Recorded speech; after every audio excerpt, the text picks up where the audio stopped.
최근 넷플릭스 한국 오리지널 드라마인 스위트홈이 여전히 전 세계를 강타하고 있는데요.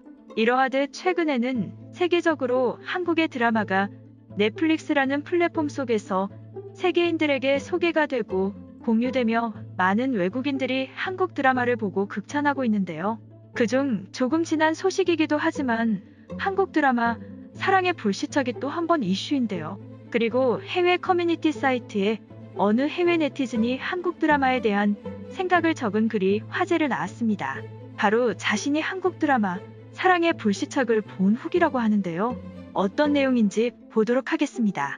난 한 번도 한국 드라마를 본 적이 없어. 한 번도 본 적 없지만 친구로부터 사랑의 불시착이라는 드라마를 추천받았어. 이 드라마는 북한의 환경과 관련 있는 내용이었고 난 3주 동안 드라마를 정주행했어. 이 드라마는 남북한의 연인들의 사랑의 주제를 담고 있습니다. 그리고 재미있고 기억에 남고 무엇보다 공감되는 캐릭터가 많이 있습니다. 내가 본 모든 TV쇼 중에서 이 드라마는 나를 크게 놀래켰고 나를 미소 짓게 만든 유일한 드라마입니다. 나는 웃고 울고 간지러웠고 나는 한국 드라마에 감사함을 느낍니다. 그리고 이제야 왜 한국 드라마에 열렬한 팬이 있는지 이해했고 이 드라마를 추천해준 친구에게 너무나 감사하는 마음입니다. 여기까지가 글의 내용이었습니다. 글에는 상당히 많은 네티즌들의 댓글이 달렸습니다. 그리고 최근에는 일본 언론에서 2020년 넷플릭스의 가장 화제작은 사랑의 불시착이라는 내용이 담긴 기사를 내기도 했습니다. 넷플릭스에서는 지난 12월 14일 2020년 한 해 동안 가장 인기 있었던 작품의 장르별 순위를 발표했습니다. 그중 화제작 1위는 사랑의 불시착이었다고 하네요. 이렇듯 사랑의 불시착은 세계적으로 큰 사랑을 받고 있는데요. 과연 이러한 이야기와 기사를 본 해외 네티즌들의 반응은 어땠을까요? 난 당신이 기생충과 사랑의 불시착을 모두 언급했다는 사실이 재미있었는데 제 남자친구가 기생충의 새로운 가정부 그리고 엄마와 지하실 남자가 불시착의 단의 엄마이자 삼촌이라는 것을 말해줄 때까지 전혀 알아차리지 못했습니다. 우리와 함께 한국 드라마의 중독 세상에 오신 것을 환영합니다. 절대 돌아갈 수 없는 시작의 순간입니다. 우리 엄마는 빙빙 돌기 시작했으며 아빠도 함께 참여했습니다. 도대체 누가 이 드라마를 멈추고 자고 싶을까? 우리 아빠는 그의 액션을 매우 좋아했고 이제 엄마는 사랑의 불시착에 푹 빠졌다고 하네요. 나는 당신과 같은 배를 탔습니다. 우리와 같은 다른 사람들이 얼마나 많은지 정말로 궁금합니다.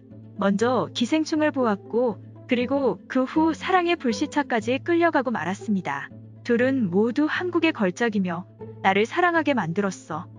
사랑의 불시착은 더 많은 한국 드라마를 보게 한 그 첫 시작이었고 나는 이후 도깨비와 태양의 후예까지 정주행하게 만들었지.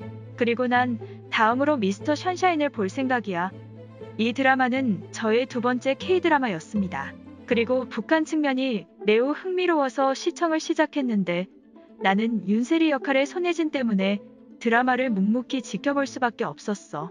손예진의 연기와 코미디 실력이 날 깜짝 놀래켰고 나는 이제 한국에 가고 싶고 한국식 후라이드 치킨과 맥주를 먹으면서 드라마를 보고 싶다고. 기생충과 사랑의 불시착을 봤다고? 그들은 별에서 온 그대, 도깨비처럼 누군가가 코믹 만화와 같은 비율을 상당히 좋아합니다. 그리고 다른 한국 영화도 꼭 한번 봤으면 좋겠습니다. 대부분의 사람들은 올드보이와 부산행처럼 다른 작품을 추천하기도 합니다.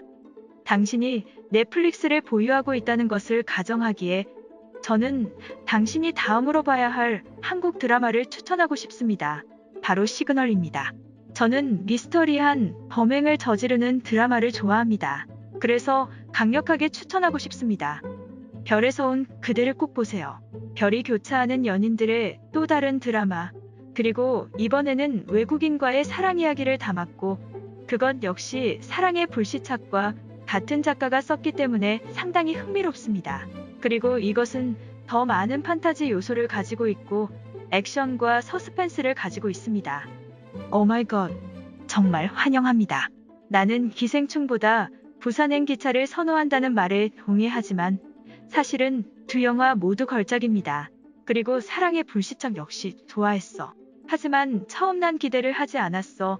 내가 그것을 보았을 때 그 소녀가 북한에 빠졌다는 내용만 알고 있었고 이것이 진지한 드라마일 거란 생각에 정말 놀라웠습니다.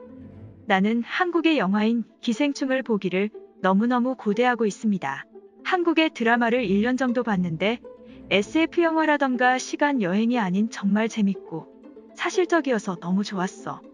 저는 현재 사랑의 불시착을 11화까지 정주행했습니다.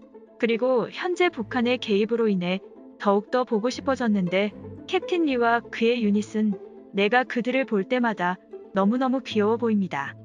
실삭의 창작력은 한국을 당해낼 수 없다. 억지 소리를 해대는 틀딱들 제발 생각 좀 바꿨으면 좋겠다. 일본 엔터테인먼트는 현재 참패를 당하고 있다. 하지만 인정할 수밖에 없지 않은가. 솔직히 말해서 한국 작품이 재미있다. 정말 멋있지. 헛웃음이 나는 일본의 하기회 놀이와는 정말 딴판이야. 넷플릭스 일본의 회원수는 약 500만 정도가 아닐까? 일본의 침몰이나 밀어붙이는 한류이기에 탈퇴하는 사람도 많을 거라고 본다. 솔직하게 사랑의 불시착은 재미있었어. 현빈은 정말 잘생겼고 한국 드라마는 정부가 지원금을 주기 때문에 드라마나 영화계는 호화스럽지 일본 드라마는 이렇게 쇠퇴될 뿐이야. 한국 작품이 끼게 되면 애써하는 랭킹 이야기는 무의미해진다. 이것도 프록시의 경류로 연타를 하기 때문이지. 당신이 만약 사랑의 불시착을 정말 재미있게 봤다면 더 킹 투하트도 꼭 보아야 합니다. 유사한 테마로 굉장히 재미있는 드라마입니다. 그리고 도깨비도 강력하게 추천드립니다. 위대하고 멋진 한국 드라마는 정말 많이 있습니다. 도깨비, 이태원 클라스, 별그대처럼 당신의 마음을 사로잡을 수 있는 한국의 드라마가 굉장히 많습니다. 나는 며칠 전 사랑의 불시착을 시작했고 나는 보는 즉시 이 드라마에 푹 빠져버렸어. 이렇게 나 역시 중독되겠지? 사랑의 불시착은 웃음과 눈물, 이태원 클라스는 여자가 멋짐, 스타트업은 비즈니스 드라마로 참고할 만함, 김비서는 효과음과 코믹이 넘침. 하지만 사람을 울린다. 이 정도 드라마를 추천해주고 싶어. 사랑의 불시착과 이태원 클라스는 내 주변에서도 보는 사람이 정말 많아. 특히 사랑의 불시착은 내 주변에서 계속되는 상위 랭크의 드라마야. 불시착의 현빈으로 한국 드라마에 빠져버리고 말았고 차례차례 화제의 배우들을 거의 다 보고 있을 정도야. 최근에는 지창욱이 최고인 것 같아. 사랑의 불시착, 이태원 클라스는 귀멸의 칼날보다 화제성은 떨어지지만 친구들과의 대화에 끼기 위해서는 꼭 봐야 할 드라마다. 이렇게 오늘 한 해외 네티즌이 올린 글에 달린 외국인들의 반응과 일본인들의 반응을 모아보았습니다. 이상으로 오늘의 영상은 마치도록 하겠습니다. 영상이 재미있으셨다면 구독과 좋아요, 알림 설정까지 부탁드리겠습니다. 그럼 저는 다음 영상으로 찾아오도록 하겠습니다.